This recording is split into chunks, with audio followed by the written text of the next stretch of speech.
దారిని పోవు దరిద్రమును తలపైకి తెచ్చుకున్నట్టులో నిన్ను మించినవాడు లేడు. మనిషి అన్ని చేశాం చేయాల్సిన అన్ని చేసా. ఏం చేశాను? ఏదైనా చేస్తే పబ్లిక్ గా చెప్పిన మీడియా చెప్పుద్ది కదా, ఫలానా చేశారు ఫలానా చేయలేదని. మీడియా తెలియదు ఏమీ లేదు కదా.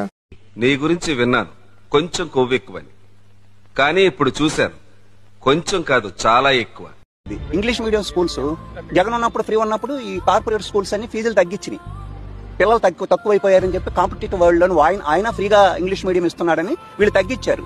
ఈ రోజు ఆ వ్యవస్థ లేదు కాబట్టి ఎత్తేసారు కాబట్టి ఇంగ్లీష్ మీడియం ఇప్పుడు వీళ్ళు 40 దగ్గర 60, 50 దగ్గర 70 మళ్ళీ తీసుకొని మళ్ళీ పెంచుతున్నారు. ఈ 4-5 ఏళ్లు ఇలాగే ఉంటుంది దోపిడీ. అంటే ఒక కుటుంబంలో ఇద్దరిని చదివించడానికి అయ్యే ఖర్చు అంతా 80-90 వేలు. అలాగే వైద్యానికి అయ్యే ఖర్చు అంతా కుటుంబానికి 1,60,000. అంటే 2.5 లక్షలు వీళ్ళ ఆదాయానికంటే డబల్. మరి జనం వ్యక్తిగత సమస్యలు ఉంటాయి. ప్రతి మనిషి పుట్టిన ప్రతి మనిషిలో తప్పులు ఉంటాయి కుటుంబాల్లోనూ. అవి మనకెందుకు ఆపాదించుకోవాలి? మన నాయకుడు మీ పద్ధతి మీది, నా పద్ధతి నాది. నేను ఇలాగే ఉంటాను, మీరు అలాగే ఉండండి. ఎనీవేస్.